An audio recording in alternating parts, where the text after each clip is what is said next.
Good afternoon, everyone, and welcome to this meeting of the Budget and Finance Committee for Monday, October 17th, 2016. I'm Paul Krikorian, joined by my colleague, Councilmember Mike Bonin.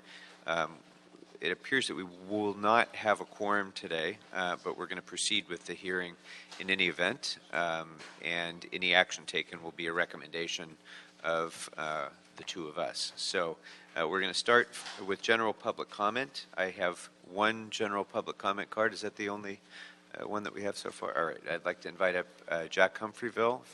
Mr. Humphreyville, come on up. 2 minutes? No, we do 1 minute general public comment here, sir.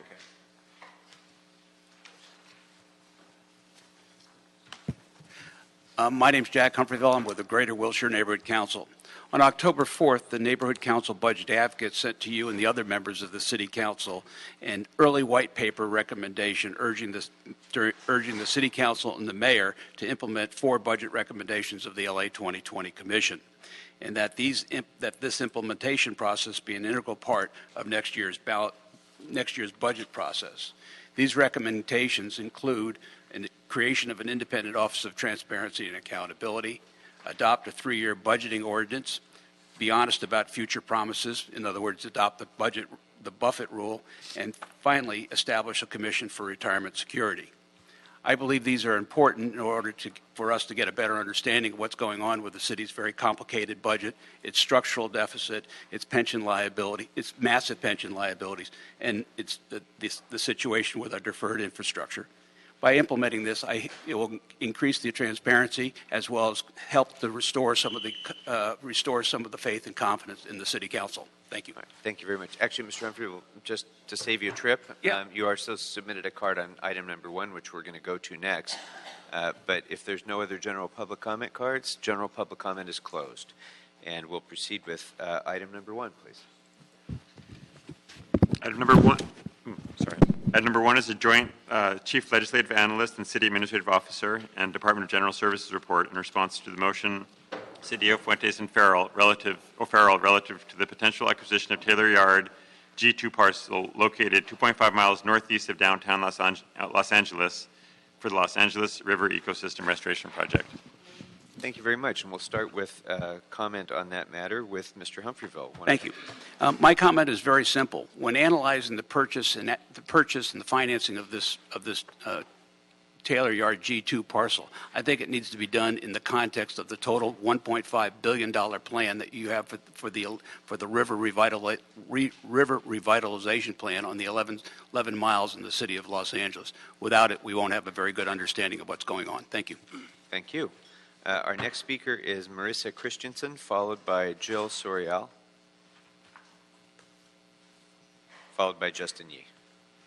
Good afternoon. Good afternoon. My name is Marissa Christensen. I'm the Senior Policy Director with Friends of the Los Angeles River, and I am just here today to represent us and let you know that we are fully in support of moving this property into escrow. It is a critical piece of the LA River Ecosystem Project. And while I completely validate people's concerns with cost, it is far outweighed by the benefits it'll give to the river itself, the river communities, and of course the region at large. Thank you. Thank you. Our next speaker is Jill Sorial, followed by Justin Yee. Good afternoon. Hi. Good afternoon, council members. My name is Jill Sorial. I am the Urban Conservation Program Director for the Nature Conservancy here in Los Angeles. And we are a national and international nonprofit. Our mission is to protect the land and water upon which all life depends. And I'm here to support the acquisition of the G2 parcel. We achieve our work through science, through policy, and through financing.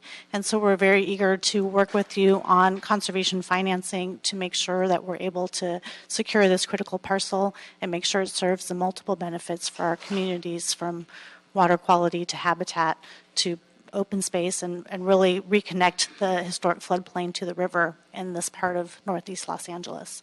So we completed a study for a 2.5-mile segment of the river from Taylor Yard to G2, and I brought copies with me. I'll leave them for you, and I'm happy to answer any questions. Thank you. All right, thank you. And do you have copies of that for us? Okay, that'd be great. Mr. Yee, welcome. Hi, thank you for the time. My name is Justin Yee. I'm with the Urban Waters Federal Partnership. I am the LA River Shed Water Ambassador. The Urban Waters Federal Partnership, as a reminder, is a collaborative of a number of federal agencies in addition to local entities on the river. The Arbor study, led by the Army Corps of Engineers, was a central rallying point for the partner group, and the G2 parcel is the fulcrum of this ecosystem restoration and sort of acquisition of G2 will be in the right direction towards implementation of ecosystem restoration. So thank you for the time. Thank you.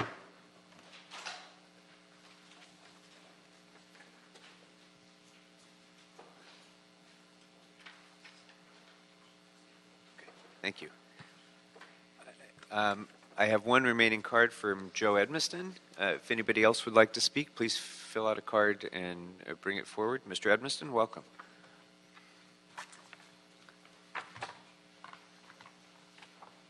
Mr. Chairman and members, it's always a pleasure to appear before the Washington City Council, especially this particular quorum with Representative Mr. Krikorian. Of course, you're right on the river. And, of course, the 11th District has a huge portion of the watershed of the Los Angeles River. So both of you are vitally interested in what happens on the river. The G2 project, the Taylor Yard project, has been identified by everybody as the Keystone project. And people have said, well, you know what, that's only in one council district, one portion of the river.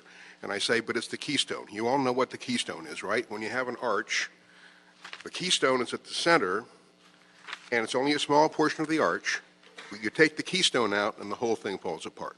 So in terms of the restoration of the Los Angeles River, this parcel is the Keystone.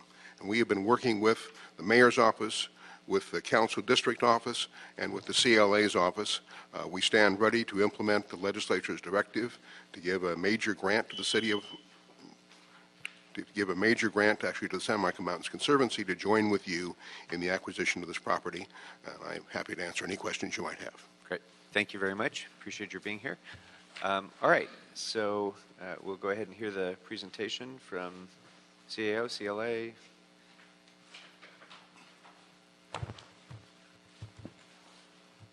Good afternoon. Good afternoon, committee members. Matthias Farfan for the Office of the CLA. Jacqueline Wagner with the CAO. And before you today, and item number 1 is the potential acquisition for Taylor Yard G2. There's the joint report by CLA, CAO, and GSD. The report includes 2 options. Option 1 is to proceed with the steps that may lead to the acquisition of G2. And option 2 is to forgo the purchase of G2 at this time and just let it be sold to someone else. Regarding the property, it's 41.485 acres located northeast of downtown LA.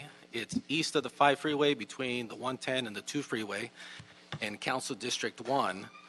It's adjacent to the Alley River. There's a Metrolink rail also runs along the other border of G2. There's also a petroleum pipeline that's running through there. Adjacent to that is the Rio de Los Angeles State Park and Taylor Yard G1, which is referred to as the Bowtie parcel, which is also owned by the state, is north of G2. It's currently zoned for industrial use. It currently does have a state-approved remedial action plan to clean it up for industrial use. And also regarding G2, Metro has also agreed to construct a bike pedestrian bridge that would come over the river from CD13 onto G2. And that project is anticipated to occur sometime in the future. And it's also located within Reach 6 of the Alley River Ecosystem Restoration Project, which the EIR for that was approved by City Council in June of 2016.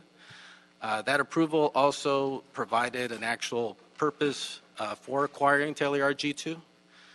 So if we were to proceed with wanting to acquire G2, that would be going under the option 1 recommendations, which were heard by the Arts, Parks, and River Committee.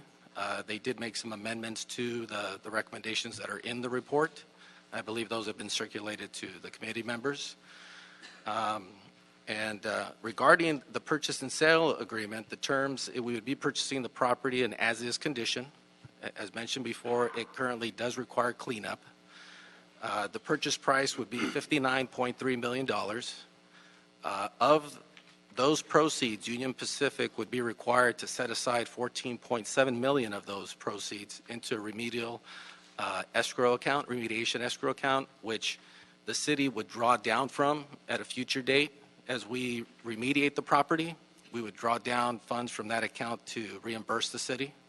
If we cleaned it up to a standard that differs from industrial use, then the remediation would likely be higher than the funds that are in that account. The timeline for the cleanup, those would be determined by the state, so we'd have to enter into an agreement with the state upon acquiring the property in order to set up a timeline, and if we phase the cleanup, how we would phase it. Regarding the timeline for acquiring the property, currently the purchase and sale agreement requires that the city open escrow by October 31st. To open escrow would require the city to put down a $100,000 deposit. The escrow period would be 120 days. During the first 90 days of that escrow period, which we refer to as the feasibility review period, the city staff would report back to council on various issues regarding Taylor Yard G2. Some of them are stated in the recommendations in the report, such as the potential funding, the state grant funding, and also the condition of the pipeline that runs through the property to ascertain the condition of that pipeline.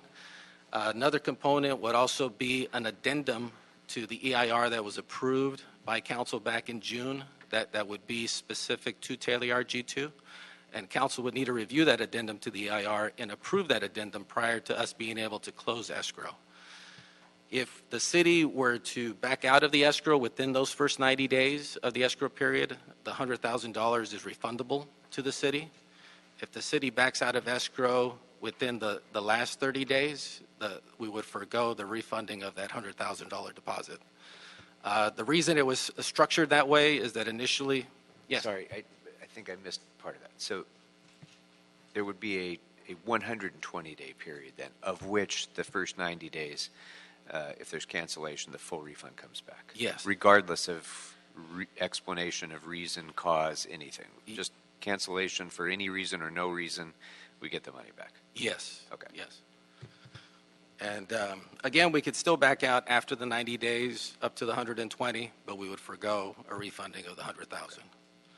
And simply those final 30 days is just simply because since there is an addendum to the EIR, upon approval of if council does approve that addendum, then we would want to wait 30 days prior to closing escrow after that council action, just to make sure everything's okay with it.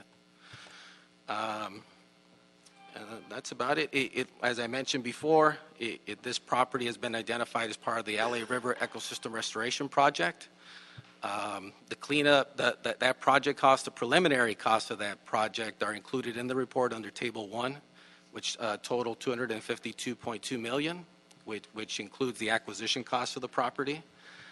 I also want to mention that simply acquiring the property for the LA River Ecosystem Restoration Project will not yet dedicate the property for that project. Subsequent council action will be required for that to happen. In the forthcoming future, sometime probably March, May of next calendar year, there would be some design agreements that would be coming forward from the U.S. Army Corps of Engineers. Those would need to be approved by council. Then the design for the actual project would need to be completed. Once the designs are completed, then an actual estimated cost for the project would be able to be determined. And then after that point, the council would then need to execute a project partnership agreement with the U.S. Army Corps of Engineers. And then that would then act as the document that would now dedicate Taylor Yard G2 for the LA River Ecosystem Restoration Project. So all of those future steps would need to occur in order for that project to be realized. Regarding the funding sources available, currently the only funding sources that have been identified are the $40 million that was reserved in the adopted budget, but not yet approved by council under MICLA. And there's $25 million in potential state grant funds that would come through the Santa Monica Mountain Conservancy, but they would have to be approved by the Wildlife Conservation Board. And for that to occur, the city would need to execute an agreement with the Santa Monica Mountain Conservancy as far as what conditions would be tied to the receipt of those funds.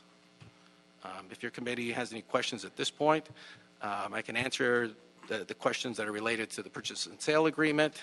Bureau of Engineering is here to answer any questions regarding the LA River Ecosystem Restoration Project, and CAO here regarding the funding sources. Okay. Anything further to add before we go to questions? No, I'm ready to take your questions. Okay, before I forget it, because you just sparked the question in my mind, the $25 million in state funding that would have to go through Mountains Conservancy, that would be subject to terms still to be discussed and negotiated with the Mountains Conservancy. That is correct, and that is one of the recommendations in the report, which was slightly amended by the Arts, Parks, and River Committee, would be to instruct the CLA with the assistance of, CLA with the city attorney, with the assistance of Bureau of Engineering and CAO to negotiate that agreement and come back to council with that agreement. Okay, and would it be realistic to expect that that would be done within the escrow period? Within the escrow period, we foresee the terms having been finalized as far as the approval of that agreement. The Wildlife Conservation Board only meets quarterly, so if it doesn't take it up, it's my understanding, in November, it wouldn't be until February, which may put it in a time frame where it will be either right before the closing of escrow. So there might be, if that occurs, there would be a need to front fund the funding prior to receiving those funds. But at least the terms pursuant to which the money would be passed through the Mountains Conservancy could be completed within that time, so that we would have the certainty of, at least as much certainty as we can get, subject to further approval by the commission, would be that we would know what the terms are under which we would get that $25 million, or whether we would get the $25 million, whether it's put at risk. Correct. Okay. If I could just add to that, our goal is to report back within the 90-day feasibility review period, and so well in advance of the end of escrow. Okay. Okay. And if it should turn out that we're miles apart within that 90 days, we still have time then to pull out from the escrow if we determine that this just isn't going to happen and we're going to be on the hook for the extra 25. Yes. Yes. Okay.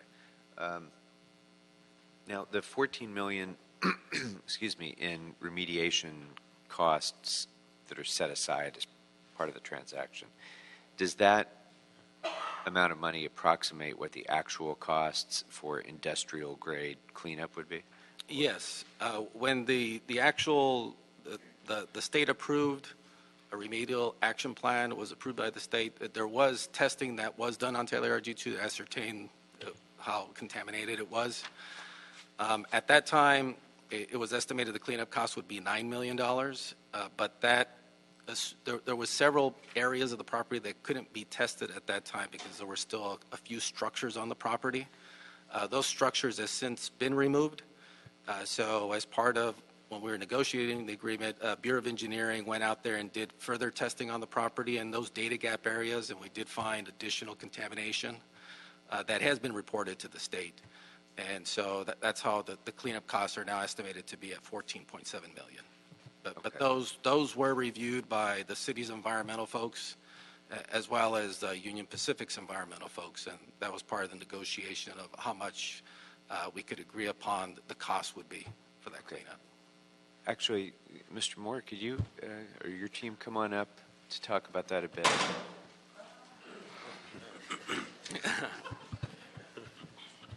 Because let me just, if I can really, in the most summary fashion, tell you where my discomfort lies with this. I don't think there's any question about the importance of this piece of property to our river restoration plan. Mr. Edmiston described it as the keystone. It's certainly that. I don't think there's, much question that there's great things that the city can do with this property. We don't know exactly what those things are going to be yet, but whatever they are, there's a lot of things that we can do. The biggest gnawing concern that I hope to come away from this discussion with a little bit higher level of confidence about is that we are buying a pig in a poke. And whenever anybody buys a piece of property that we know to be contaminated, we can do as many tests prior to escrow as they'll allow us to do, but almost invariably, once you start bringing the bulldozers in and digging things up, there's always a significant risk of, oh, whoops, it reaches the water table, or we didn't realize that there was as much flow, subterranean flow as there is, or some other issue unanticipated by our well testing that triples the cost of our cleanup. So that's concern number one. And then concern number two is there's an enormous variation in the cleanup costs here, exceeding the cost of the property itself based on what decisions we ultimately make on utilization. And we don't have before us a plan yet for how we intend to utilize it. So it's literally impossible for us as the Budget and Finance Committee to know how much this is going to cost us. It is literally impossible for us to know that, but we're being asked to approve it. So that's my concern. On the latter point, I'm given a lot of comfort by the fact that the first step is a baby step of entering into the escrow, and we still have time to kind of resolve some of these other issues. But I can't say I have a very high level of confidence that at the end of 90 days we're going to have a robust analysis of what's going to be done with the property, what the level of environmental cleanup is going to be that's required, and on what portions of the property, what are alternative uses to habitat restoration, how much will be devoted to habitat restoration, how much to other things. As I sit here today, I don't have the highest level of confidence that we will have that information in 90 days. But I'm given comfort by the fact that if we don't, we can pull the plug, and there will be no risk other than the $100,000. So, first, am I correct on that latter point? That if, and I know people here don't want to hear this as even being a possibility, but if we decide that we just don't have answers, we don't know how many hundreds of millions of dollars the cleanup is going to cost us, we don't know what the property is going to be used for. If the council is not at a comfort level on those questions in 90 or 120 days, we can pull the plug, no risk beyond the $100,000. Correct? Correct, but the property at that point will be sold to another buyer. And, yeah, there's opportunity cost that's lost. Yeah, I get it. But I mean, as far as out-of-pocket cost, $100,000 is it? Yes. Okay. So now on the former question, Mr. Moore, you've done, your folks have done a lot of the testing and have kind of made the best assessment you can make of it. Can you give me some comfort on what your confidence level is about the likely cost of industrial level cleanup, at least on that? Do we have a high level of confidence that we can do that within the $14 million budget? And then, what are your thoughts about additional levels of cleanup that might be necessitated by other uses? Gary Lee Moore, City Engineer, Bureau of Engineering. Yes, Councilman, we have a high level of confidence on the industrial numbers because this has been through the state. They have approved the cleanup plan for the industrial. And additionally, we were able to go on site and do additional testing in the areas where there was buildings, which are now gone. So we feel confident in the numbers for the industrial cleanup. Additionally, in the additional cleanup costs that will be needed, we've taken a conservative approach, and it goes right in line with what the plan calls for, and that basically we would be removing 20 feet of soil across the whole site. So there's vapor cleanup on it, but basically we've assumed a removal of over 20 feet because it does two things. One, it cleans up the site, and secondly, it's in line with what the feasibility study calls for. So we have a high level of confidence on that. Okay. So can you walk me through, at the different levels of cleanup, what the different levels of work required is? So this 20-foot soil removal would be to meet what level of compliance? For us, it's recreational, and if the team corrects me on the exact right term, but it's a level beyond residential even. It's a level in which we can do all the habitat restoration, and so it's really the goal of the whole ecosystem feasibility study. So it's really the highest level of cleanup. So for the full property to be used for habitat restoration at the highest level of environmental cleanup would require 20-foot soil removal throughout. That's the most conservative approach. We have also looked at approaches where you could actually attain most of the habitat restoration and do some mounding on the site, which would then reduce the cost. But for this number that we're sharing in the report today, we took the conservative approach of removing the 20 feet across the entire site. Okay.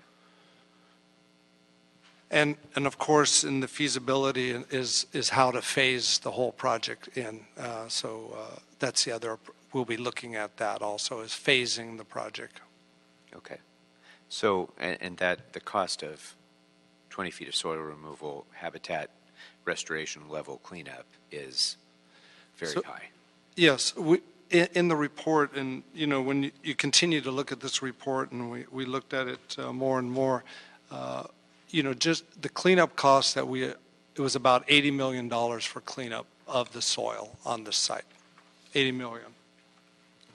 In our report under Table 1, Chairperson, it states $120.7 million for there's several components in there, but what Gary's referring to is 80 million of that is attributable to the soil, the contaminated soil. Okay. And then there's additional for groundwater. Well, for removal of the soil. So we lumped the two numbers together. In retrospect, I wish I would have provided you that breakdown of the 80 million for the actual contamination and the 40 for the soil removal.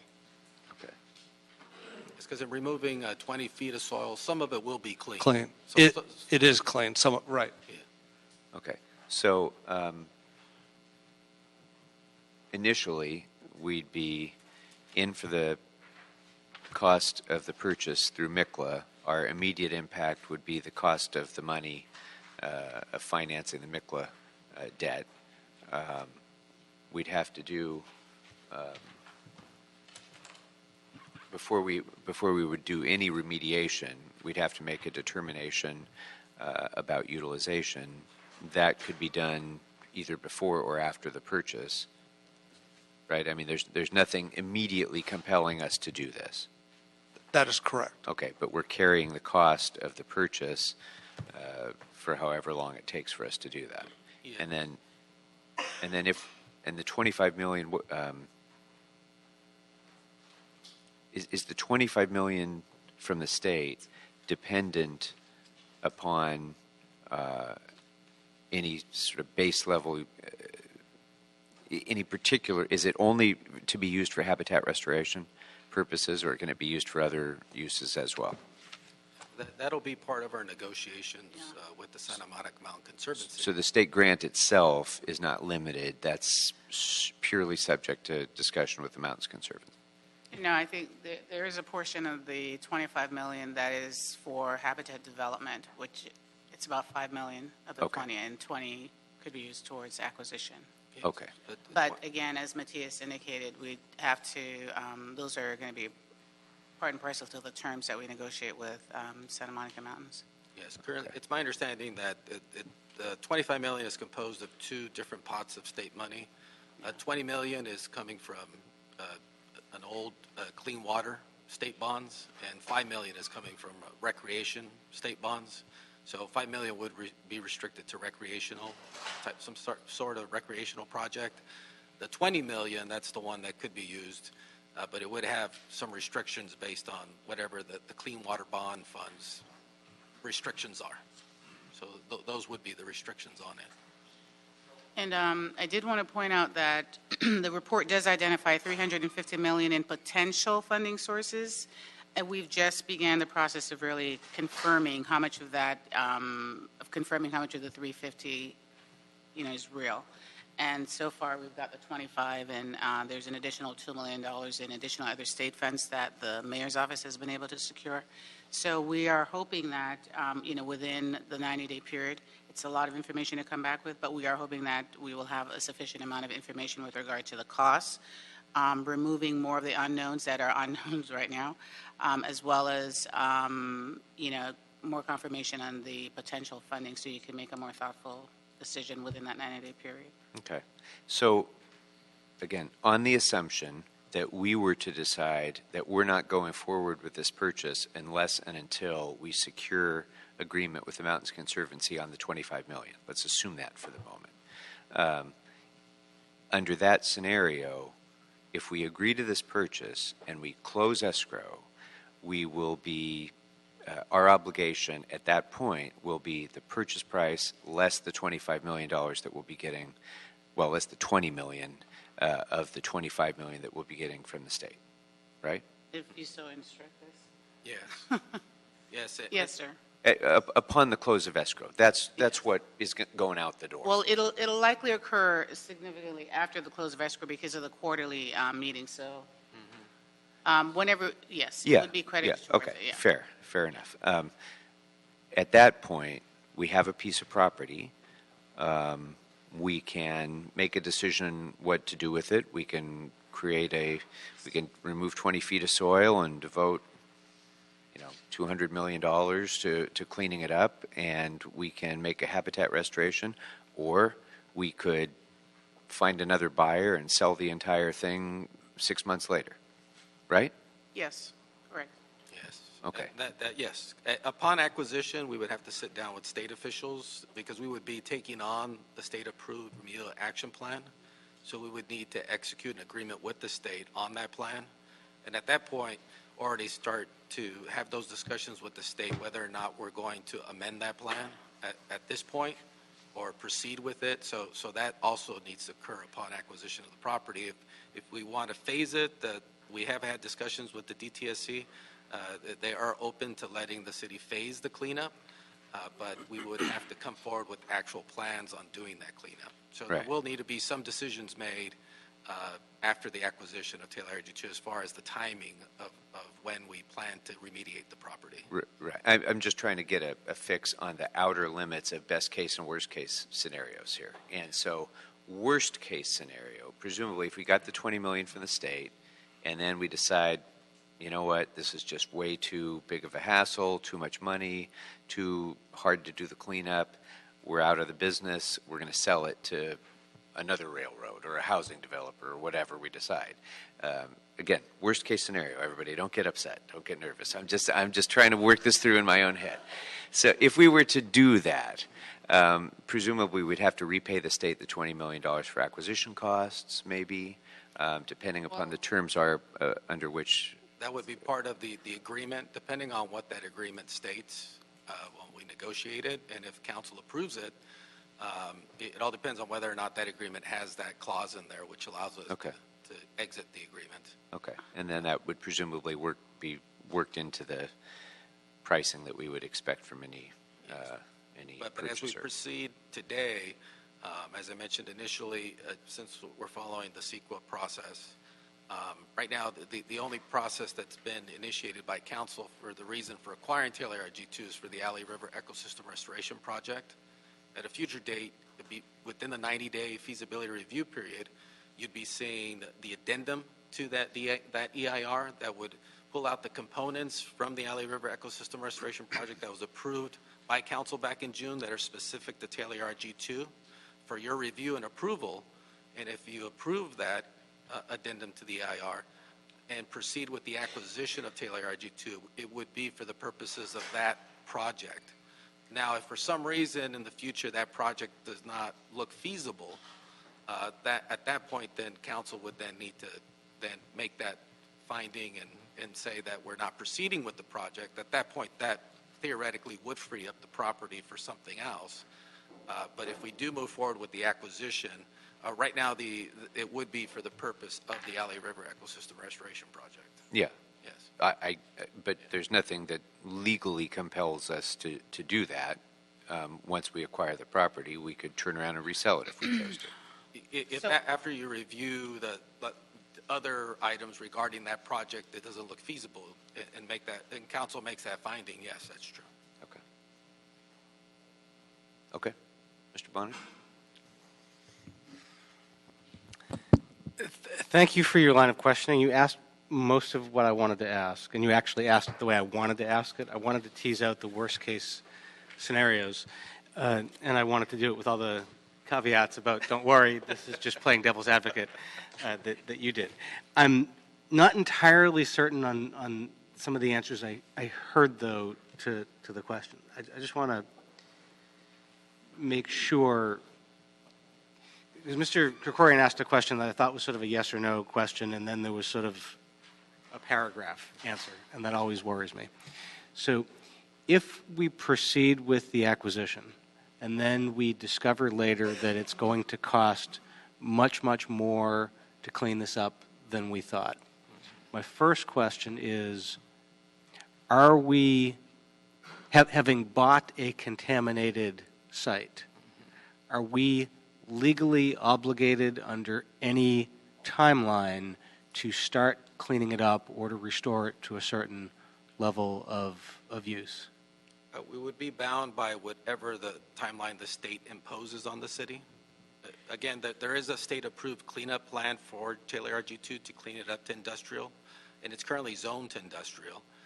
Upon acquisition of the property, the state will want to sit down with the city to negotiate our own agreement regarding that cleanup plan, and whether or not the city intends to amend that plan or create a whole new plan. And depending on those discussions, they may then impose on us an actual timeline for cleaning up the property if we don't have a near-term plan for doing something with the property. So let me take that apart then. Those discussions are separate and distinct entirely from the conversations with the Conservancy? Yes. Okay. These are conversations with DTSC? Yes. Okay. And under the plan that is approved now, is there any timeline in place? The moment we acquire, what obligations do we have to start cleanup? Right now, the agreements between Union Pacific and the state, they have been holding off on requiring Union Pacific to clean up the property pending our negotiations with Union Pacific on the acquisition. And that plan was already approved. It's coming on 2 years now. So the agreement with Union Pacific doesn't have a timeline in it currently? It's assumed that once it's approved that the entity responsible for the cleanup will commence shortly thereafter. So under normal conditions, that they probably would have been already required to start the cleanup.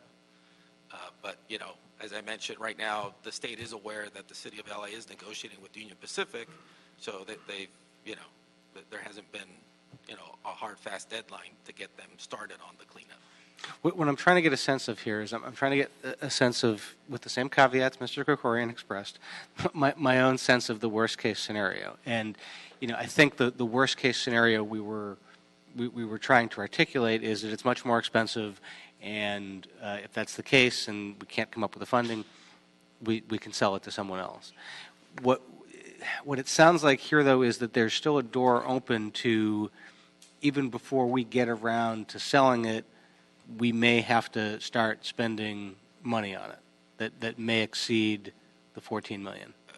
That is a potential. It all depends on how long the city takes to do anything with the property once we acquire it. If we acquire the property and within a few months or within the next 6 months we know what we're going to do with the property, but if it's just an open door where there's no end in sight on what's going to happen with the property, there always is the chance that the state will come down on us and make us require us to start implementing the currently approved remedial action plan. And is what the state will, say that's the scenario, say the state starts coming down on us to remediate, which is a good thing. I mean, we shouldn't have the contaminated property. if the state were coming down on that, they would be requiring us to bring it to the industrial standard or the standard for which we purchased the property? Well, currently, it's zoned industrial, and the approved plan is to bring it up to industrial, so it would be to industrial use level. Okay. All right.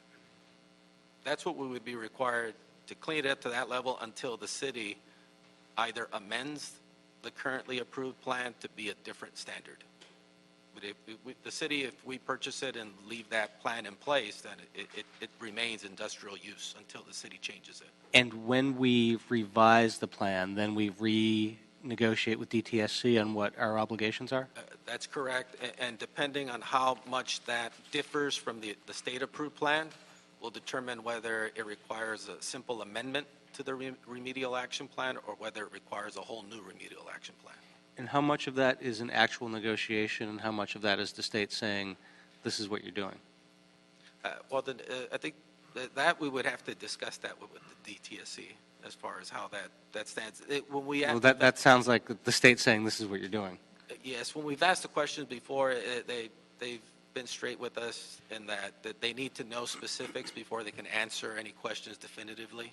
So they would need to know exactly what the city plans to do before they can then start discussing timeline and other components of that. No, that's sort of the elements of what the rules would be. I'm wondering, is it a genuine negotiation, or is it them saying this is what you need to do and us saying yes? I wouldn't know. I don't know the answer to that question until we sit down with them. I mean, during the feasibility review period, we could meet with them again to have that discussion and come back to your committee with responses to any questions you may have regarding the remedial action plan. All right. I would, but the way I would interpret that, I mean, my question was, is it an actual negotiation, or do they tell us what to do? If the answer to that is we don't know unless we ask them, then the answer to that is they're telling us what to do. Well, the way they have phrased it is that we would have to enter into an agreement with the state, and if it's an agreement, I would think some of the components are open for discussion as far as how, but I don't know which components are open for We're not discussion. sure at this point. Yes. And that's why we need the 90 days to report back to you. We do plan to contact them and see. So this whole thing I'm questioning about is something we'll get clarity on during the 90 days? Yes. When we report back within the 90-day period, those are one of the elements that we will definitely be reporting back on. That's not a formal instruction yet. We did plan on doing it, but if you want to add that as an instruction, we can do that and come back to your committee on that. And in terms of the short term then, about the 90 days, I heard this asked, and I heard this answered. I just want to ask it again, and I want to hear it answered again. What level of certainty will we have at the end of the escrow period about the state money and our agreement with the Conservancy?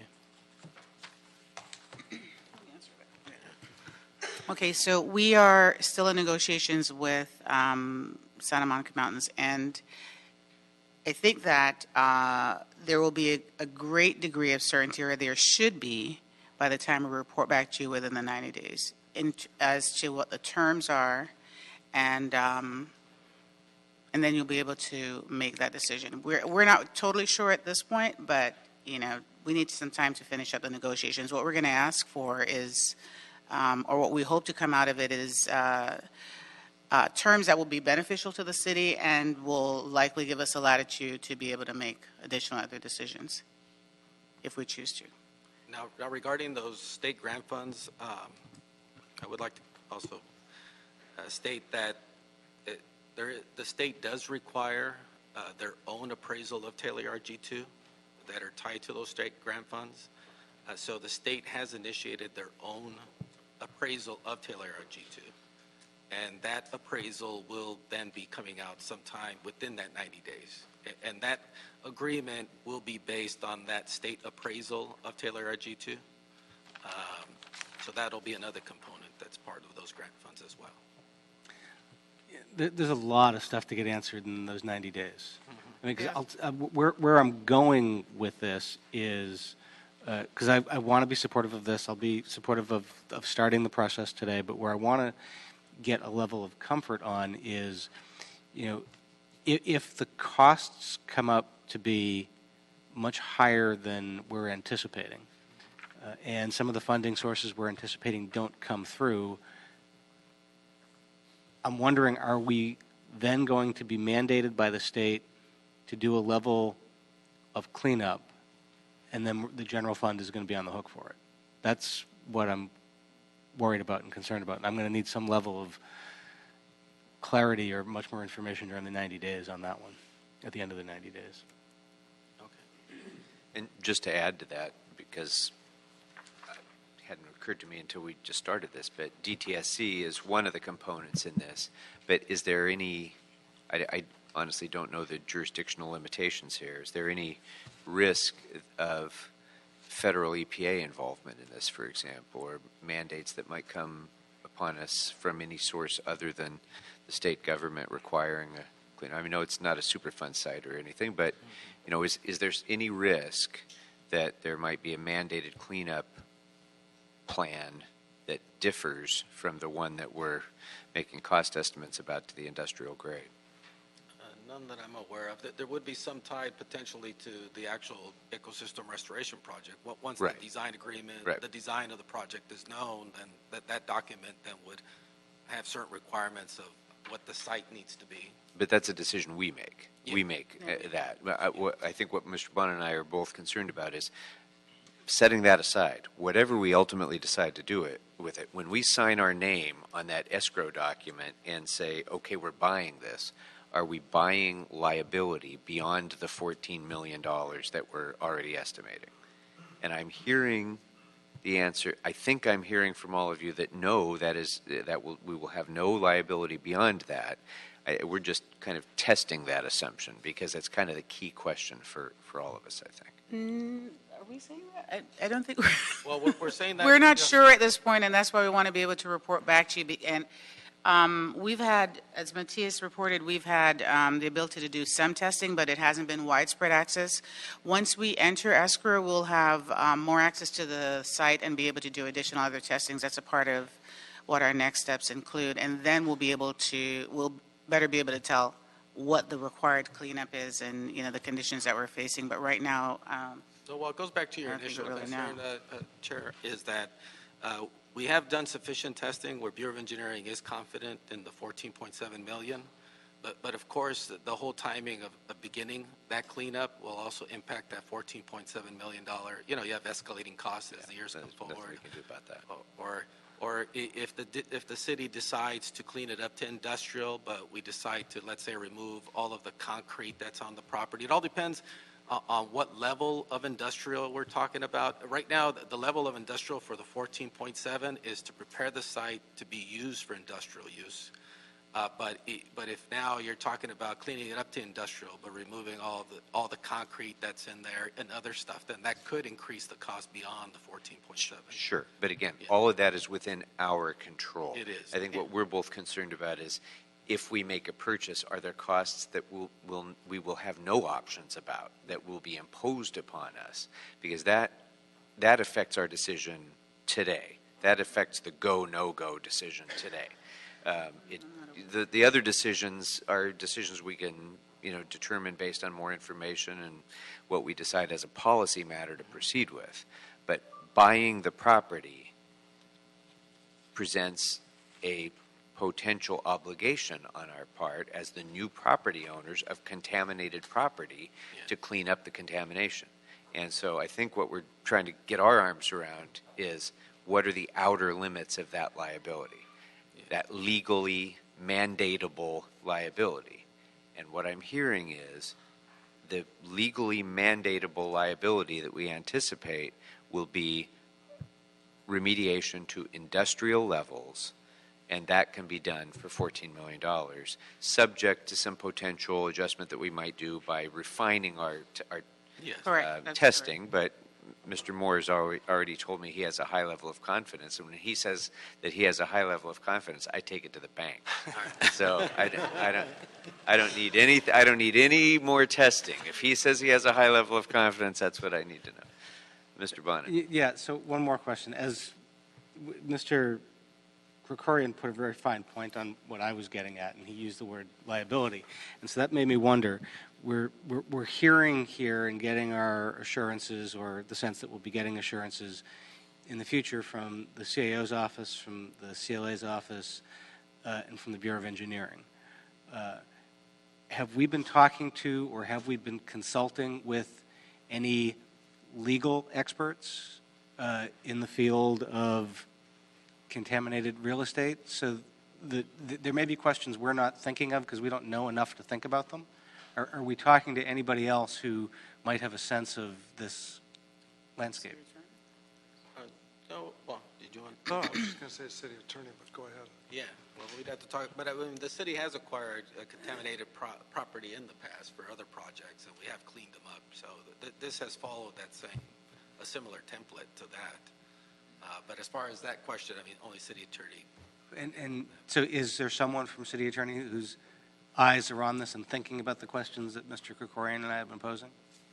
I believe so, but the city attorney that's been assisting the city team on this isn't currently available today. We do have a city attorney present, but it's more with CEQA issues. But if you do have any questions regarding that, I mean, we'll come back with that, the responses to that as far as the cleanup. What I'm asking is there someone who knows this field who, not that I would have questions for, but has questions for you that is part of this team? Definitely the city attorney has been generating questions for us. Yeah. And I mean, I'm saying in a very supportive way, Right.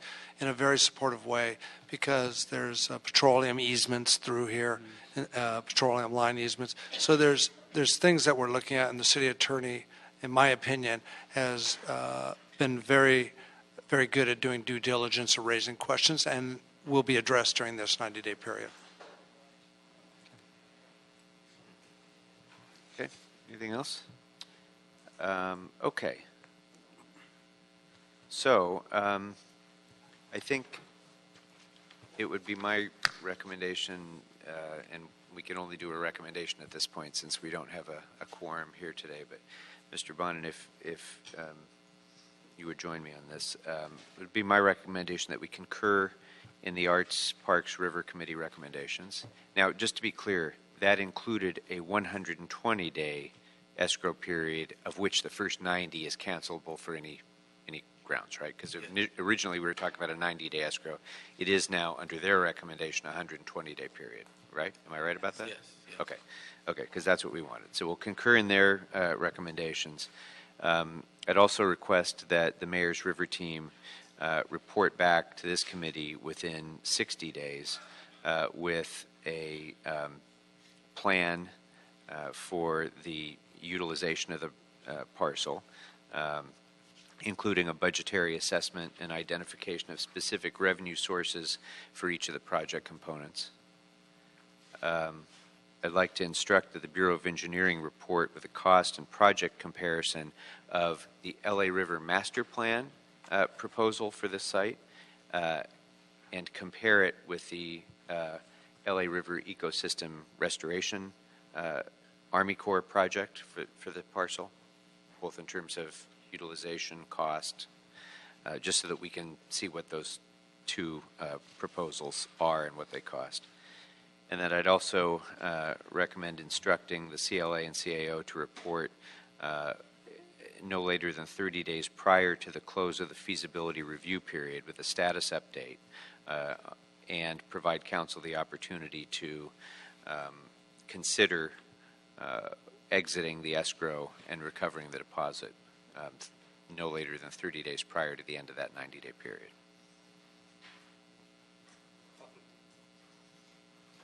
Any further questions? All right, well, without any further ado, that will be the recommendation of myself and Mr. Bonin. And thank you all very much. It's actually been very informative, so thank you. All right, thank you. The more times we talk about it, the more I learn about it, so it's good.